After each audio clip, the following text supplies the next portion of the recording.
ओम शांति। 18 जनवरी 2026 के ईश्वरीय महावाक्य। आज हम पिताश्री जी के पुण्य स्मृति दिवस पर बाप दादा के अनमोल महावाक्य सुनेंगे। बाबा ने कहा, बच्चे देखो बाप कितना मीठा है और कितना प्यार से तुम बच्चों को बैठ पढ़ाते हैं। सिर्फ कहते हैं मुझे याद करो और इस पुरानी दुनिया को भूल जाओ। जिस बाप से तुम्हें इतना भारी वर्षा मिलता है उनकी तो याद सतानी चाहिए। ऐसे बाप की याद में दिल एकदम ठर जानी चाहिए। फिर बाबा ने कहा, थकना नहीं है, दिन रात बहुत कमाई करनी है, नींद को जीतने वाले बनो। तुम शिव बाबा की याद में रहेंगे तो वह तुम्हारी संभाल भी करेंगे। याद से ही कट निकलेगी। सुई साफ होती है तो चुंबक तरफ खींच जाती है। तुम जितना बाप को याद करेंगे उतना लव रहेगा और कशिश रहेगी। लास्ट में बाबा ने कहा, मीठे बच्चे गफलत मत करो, स्वदर्शन चक्रधारी बनो, लाइट हाउस बनो। जितना तुम बहुतों का कल्याण करेंगे अर्थात कांटों को फूल बनाएंगे उतना ही तुमको उजूरा मिलेगा और सबकी आशीर्वाद भी मिलेगी। ज्ञान का दान करने वाले ही सबको प्यारे लगते हैं। और अब सुनते हैं महावाक्यों को विस्तार से। मुरली का सार। मीठे बच्चे, ज्ञान रत्नों से झोली भरकर दान भी करना है। जितना दूसरों को रास्ता बताएंगे उतना आशीर्वाद मिलेगी। ओम शांति। मीठे बच्चों को यह पक्का याद रखना है कि शिव बाबा हमको पढ़ाते हैं। शिव बाबा पतित पावन भी हैं, सदगति दाता भी हैं। सदगति दाता माना स्वर्ग की राजाई देते हैं। बाबा कितना मीठा है, कितने प्यार से बच्चों को बैठ पढ़ाते हैं। बाप दादा द्वारा हमको पढ़ाते हैं। बाबा कितना मीठा है, कितना प्यार करते हैं। कोई तकलीफ नहीं देते, सिर्फ कहते हैं मुझे याद करो और चक्र को याद करो। बाप की याद में दिल एकदम ठर जानी चाहिए, शीतल हो जानी चाहिए। एक बाप की ही याद सतानी चाहिए, क्योंकि बाप से वर्षा कितना भारी मिलता है। अपने को देखना चाहिए, हमारा बाप के साथ कितना लव है, कहाँ तक हमारे में दैवी गुण है। क्योंकि तुम बच्चे अब कांटों से फूल बन रहे हो। जितना जितना योग में रहेंगे उतना कांटों से फूल सतो प्रधान बनते जाएंगे। फूल बन गए फिर यहाँ रह नहीं सकेंगे। फूलों का बगीचा है ही स्वर्ग। जो बहुत कांटों को फूल बनाते हैं उन्हें ही सच्चा खुशबूदार फूल कहेंगे। वह किसी को कांटा नहीं लगाएंगे। क्रोध भी बड़ा कांटा है, बहुतों को दुख देते हैं। अभी तुम बच्चे कांटों की दुनिया से किनारे पर आ गए हो, तुम हो संगम पर। जैसे माली फूलों को अलग पॉट बर्तन में निकाल कर रखते हैं, वैसे ही तुम फूलों को भी अब संगम युगी पॉट में अलग रखा हुआ है। फिर तुम फुल स्वर्ग में चले जाएंगे। कलयुगी कांटे भस्म हो जाएंगे। मीठे बच्चे जानते हैं, पारलौकिक बाप से हमको अविनाशी वर्षा मिलता है। जो सच्चे सच्चे बच्चे हैं, जिनका बाप दादा से पूरा लव है, उनको बड़ी खुशी रहेगी। हम विश्व का मालिक बनते हैं। हाँ, पुरुषार्थ से ही विश्व का मालिक बना जाता है, सिर्फ कहने से नहीं। जो अनन्य बच्चे हैं उन्हों को सदैव यह याद रहेगा कि हम अपने लिए फिर से वही सूर्यवंशी चंद्रवंशी राजधानी स्थापन कर रहे हैं। बाप कहते हैं, मीठे बच्चे, जितना तुम बहुतों का कल्याण करेंगे उतना तुमको ही उजूरा मिलेगा। बहुतों को रास्ता बताएंगे तो बहुतों की आशीर्वाद मिलेगी। ज्ञान रत्नों से झोली भरकर फिर दान करना है। ज्ञान सागर तुमको रत्नों की थालियां भर भर कर देते हैं। उन रत्नों का जो दान करते हैं वही सबको प्यारे लगते हैं। बच्चों के अंदर में कितनी खुशी होनी चाहिए। सेंसिबल बच्चे जो होंगे वह तो कहेंगे हम बाबा से पूरा ही वर्षा लेंगे, एकदम चटक पड़ेंगे। बाप से बहुत लव रहेगा, क्योंकि जानते हैं प्राण देने वाला बाप मिला है। नॉलेज का वरदान ऐसा देते हैं जिससे हम क्या से क्या बन जाते हैं, इंसॉल्वेंट से सॉल्वेंट बन जाते हैं। इतना भंडारा भरपूर कर देते हैं। जितना बाप को याद करेंगे उतना लव रहेगा, कशिश होगी। सुई साफ होती है तो चकमक चुंबक तरफ खींच जाती है ना। बाप की याद से कट निकलती जाएगी। एक बाप के सिवाय और कोई याद ना आए। बाप समझाते हैं, मीठे बच्चे अब गफलत मत करो, स्वदर्शन चक्रधारी बनो, लाइट हाउस बनो। स्वदर्शन चक्रधारी बनने की प्रैक्टिस अच्छी हो जाएगी तो फिर तुम जैसे ज्ञान का सागर हो जाएंगे। जैसे स्टूडेंट पढ़कर टीचर बन जाते हैं ना, तुम्हारा धंधा ही यह है। सबको स्वदर्शन चक्रधारी बनाओ, तभी चक्रवर्ती राजा रानी बनेंगे। इसलिए बाबा सदैव बच्चों से पूछते हैं, स्वदर्शन चक्रधारी हो बैठे हो? बाप भी स्वदर्शन चक्रधारी है ना।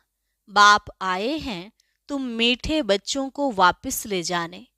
तुम बच्चों बिगर हमको भी जैसे बेआरामी होती है। जब समय होता है तो बेआरामी हो जाती है, बस अभी हम जाऊं। बहुत बच्चे पुकारते हैं, बहुत दुखी हैं, तरस पड़ता है। अब तुम बच्चों को चलना है घर, फिर वहां से तुम आप ही चले जाएंगे सुख धाम। वहां मैं तुम्हारा साथी नहीं बनूंगा। अपनी अवस्था अनुसार तुम्हारी आत्मा चली जाएगी। जितना तुम बच्चे बाप की याद में रहेंगे उतना दूसरों को समझाने का असर होगा। तुम्हारा बोलना जास्ती नहीं होना चाहिए। आत्म अभिमानी हो, थोड़ा भी समझाएंगे तो तीर लगेगा।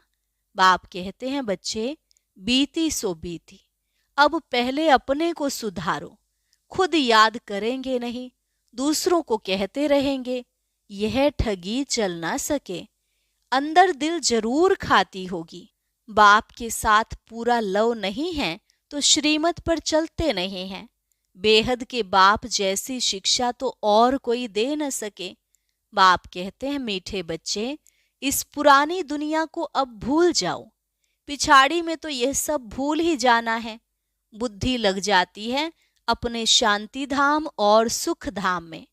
बाप को याद करते करते बाप के पास चले जाना है। पतित आत्मा तो जा न सके, वह है ही पावन आत्माओं का घर।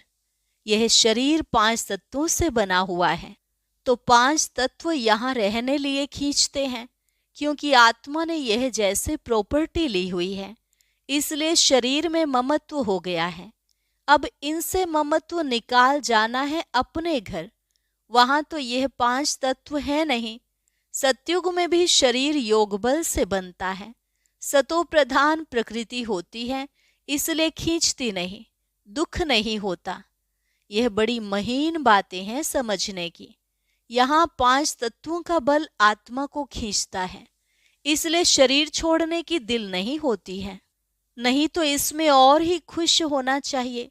पावन बंद शरीर ऐसे छोड़ेंगे जैसे मक्खन से बाल। तो शरीर से सब चीजों से ममत्व एकदम मिटा देना है। इससे हमारा कोई कनेक्शन नहीं, बस हम जाते हैं बाबा के पास। इस दुनिया से अपना बैग बैगेज तैयार कर पहले से ही भेज दिया है। साथ में तो चल न सके, बाकी आत्माओं को जाना है। शरीर को भी यहाँ छोड़ देना है। बाबा ने नए शरीर का साक्षात्कार करा दिया है। हीरे ज्वाहरों के महल मिल जाएंगे। ऐसे सुख धाम में जाने के लिए कितनी मेहनत करनी चाहिए, थकना नहीं चाहिए। दिन रात बहुत कमाई करनी है। इसलिए बाबा कहते हैं, नींद को जीतने वाले बच्चे मामेकम याद करो और विचार सागर मंथन करो। ड्रामा के राज को बुद्धि में रखने से बुद्धि एकदम शीतल हो जाती है। जो महारथी बच्चे होंगे वह कब हिलेंगे नहीं। शिव बाबा को याद करेंगे तो वह संभाल भी करेंगे। बाप तुम बच्चों को दुख से छुड़ाकर शांति का दान देते हैं। तुमको भी शांति का दान देना है। तुम्हारी यह बेहद की शांति अर्थात योग बल दूसरों को भी एकदम शांत कर देंगे। तुम बाप की याद में रहकर फिर देखो, यह आत्मा हमारे कुल की है या नहीं। अगर होगी तो एकदम शांत हो जाएगी। जो इस कुल के होंगे उन्हों को ही इन बातों से रस बैठेगा। बच्चे याद करते हैं तो बाप भी प्यार करते हैं। आत्मा को प्यार किया जाता है। यह भी जानते हैं जिन्होंने बहुत भक्ति की है वह ही जास्ती पढ़ेंगे। उनके चेहरे से मालूम पड़ता जाएगा कि बाप में कितना लव है। आत्मा बाप को देखती है। बाप हम आत्माओं को पढ़ा रहे हैं। बाप भी समझते हैं हम इतनी छोटी बिंदी आत्मा को पढ़ाता हूँ। आगे चल तुम्हारी यह अवस्था हो जाएगी। समझेंगे हम भाई भाई को पढ़ाते हैं। शक्ल बहन की होते भी दृष्टि आत्मा तरफ जाए, शरीर पर दृष्टि बिल्कुल ना जाए। इसमें बड़ी मेहनत है। यह बड़ी महीन बातें हैं। बड़ी ऊंच पढ़ाई है। वजन करो तो इस पढ़ाई का तरफ बहुत भारी हो जाएगा। अच्छा, मीठे मीठे सिकिलधे बच्चों प्रति मात पिता बाप दादा का याद प्यार और गुड मॉर्निंग। रूहानी बाप की रूहानी बच्चों को नमस्ते। रूहानी बच्चों की रूहानी बाप दादा को नमस्ते नमस्ते, गुड मॉर्निंग। शुक्रिया बाबा, शुक्रिया। अव्यक्त महावाक्य। महावीर बच्चों के संगठन की विशेषता एक रस एक टक स्थिति। 9 दिसंबर 1975। महावीर अर्थात विशेष आत्मा। ऐसे महावीर विशेष आत्माओं के संगठन की विशेषता वर्तमान समय यही होनी चाहिए जो एक ही समय सबकी एक रस एक टिक स्थिति हो, अर्थात जितना समय जिस स्थिति में ठहरना चाहे उतना समय उस स्थिति में संगठित रूप में स्थित हो जाएं। संगठित रूप में सबके संकल्प रूपी उंगली एक हो। जब तक संगठन की यह प्रैक्टिस नहीं है तब तक सिद्धि नहीं होगी। संगठन में अभी ऑर्डर हो कि 5 मिनट के लिए व्यर्थ संकल्प बिल्कुल समाप्त कर बीज रूप पावरफुल स्थिति में एक रस स्थित हो जाओ, तो ऐसा अभ्यास है। ऐसे नहीं कोई मनन करने की स्थिति में हो, कोई रूह रिहान कर रहा हो और कोई अव्यक्त स्थिति में हो। ऑर्डर है बीज रूप होने का और कर रहे हैं रूह रिहान, तो ऑर्डर नहीं माना ना। यह अभ्यास तब होगा जब पहले व्यर्थ संकल्पों की समाप्ति करेंगे। हलचल होती ही व्यर्थ संकल्पों की है। इन व्यर्थ संकल्पों की समाप्ति के लिए अपने संगठन को शक्तिशाली व एक मत बनाने के लिए कौन सी शक्ति चाहिए? इसके लिए एक तो फेथ विश्वास, दूसरा समाने की शक्ति चाहिए। संगठन को जोड़ने का धागा है फेथ। किसी ने जो कुछ किया, मानो रोंग भी किया, लेकिन संगठन प्रमाण व अपने संस्कारों प्रमाण व समय प्रमाण उसने जो किया उसका भी जरूर कोई भाव अर्थ होगा। संगठित रूप में जहाँ सर्विस है वहाँ उसके संस्कारों को भी रहम दिल की दृष्टि से देखते हुए संस्कारों को सामने न रख, इसमें भी कोई कल्याण होगा, इसको साथ मिलाकर चलने में ही कल्याण है। ऐसा फेथ जब संगठन में एक दूसरे के प्रति हो तभी सफलता हो सकती है। पहले से ही व्यर्थ संकल्प नहीं चलाने चाहिए। जैसे कोई अपनी गलती को महसूस भी करते हैं लेकिन उसको कभी फैलाएंगे नहीं बल्कि उसे समाएंगे। दूसरा उसको फैलाएगा तो भी बुरा लगेगा। इसी प्रकार दूसरे की गलती को भी अपनी गलती समझ फैलाना नहीं चाहिए। व्यर्थ संकल्प नहीं चलाने चाहिए बल्कि उन्हें भी समा देना चाहिए। इतना एक दो में फेथ हो, स्नेह की शक्ति से ठीक कर देना चाहिए। जैसे लौकिक रीति भी घर की बात बाहर नहीं करते हैं, नहीं तो इससे घर को ही नुकसान होता है। तो संगठन में साथी ने जो कुछ किया उसमें जरूर रहस्य होगा। यदि उसने रोंग भी किया तो भी उसको परिवर्तन कर देना चाहिए। यह दोनों प्रकार के फेथ रखकर एक दूसरे के संपर्क में चलने से संगठन की सफलता हो सकती है। इसमें समाने की शक्ति ज्यादा चाहिए। व्यर्थ संकल्पों को समाना है। बीते हुए संस्कारों को कभी भी वर्तमान समय से टैली मिलान नहीं करो, अर्थात पास्ट को प्रेजेंट नहीं करो। जब पास्ट को प्रेजेंट में मिलाते हो तभी संकल्पों की क्यू लंबी हो जाती है, और जब तक यह व्यर्थ संकल्पों की क्यू है तब तक संगठित रूप में एक रस स्थिति हो नहीं सकती। दूसरे की गलती सो अपनी गलती समझना, यह है संगठन को मजबूत करना। यह तब होगा जब एक दूसरे में फेथ होगा, परिवर्तन करने का फेथ या कल्याण करने का फेथ। इसमें समाने की शक्ति जरूर चाहिए।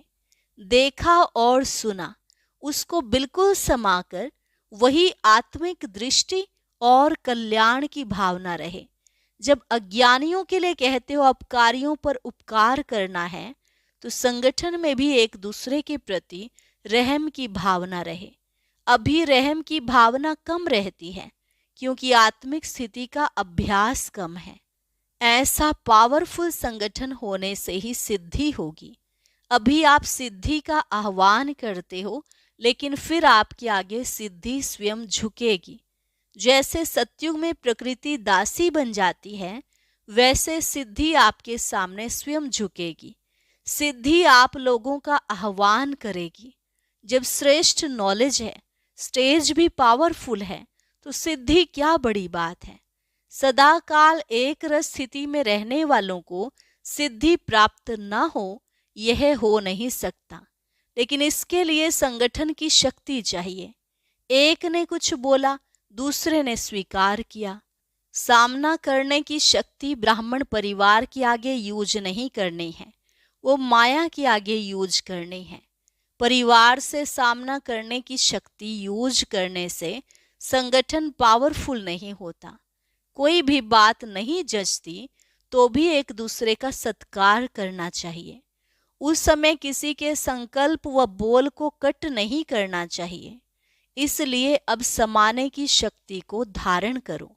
संगठित रूप में आप ब्राह्मण बच्चों की आपस के संपर्क की भाषा भी अव्यक्त भाव की होनी चाहिए।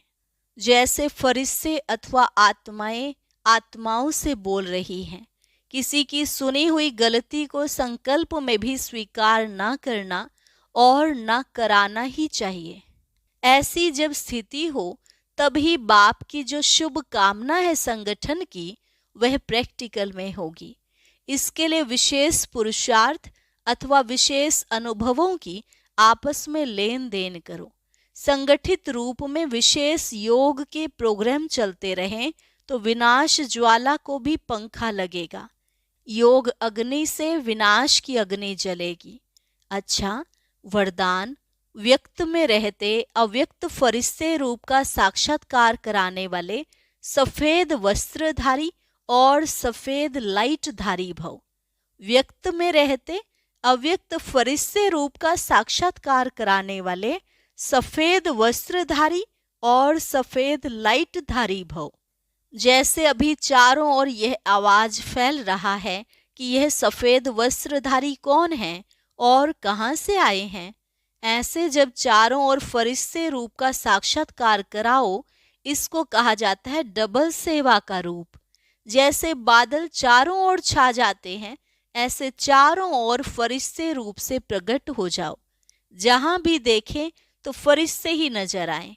लेकिन यह तब होगा जब शरीर से डिटैच होकर अंतवाहक शरीर से चक्र लगाने के अभ्यासी होंगे। मनसा पावरफुल होगी। स्लोगन: सर्व गुणों व सर्व शक्तियों के अधिकारी बनने के लिए आज्ञाकारी बनो। सर्व गुणों व सर्व शक्तियों के अधिकारी बनने के लिए आज्ञाकारी बनो। अव्यक्त इशारे। इस अव्यक्ति मास में बंधन मुक्त रहें, जीवन मुक्त स्थिति का अनुभव करो। जैसे बाप सदा स्वतंत्र है, ऐसे बाप समान बनो। बाप दादा बच्चों को परतंत्र देख नहीं सकते। अगर स्वयं को स्वतंत्र नहीं कर सकते हो, स्वयं ही अपनी कमजोरियों में गिरते रहते हो, तो विश्व परिवर्तक कैसे बनेंगे। अब इस स्मृति को बढ़ाओ कि मैं मास्टर सर्वशक्तिमान हूं।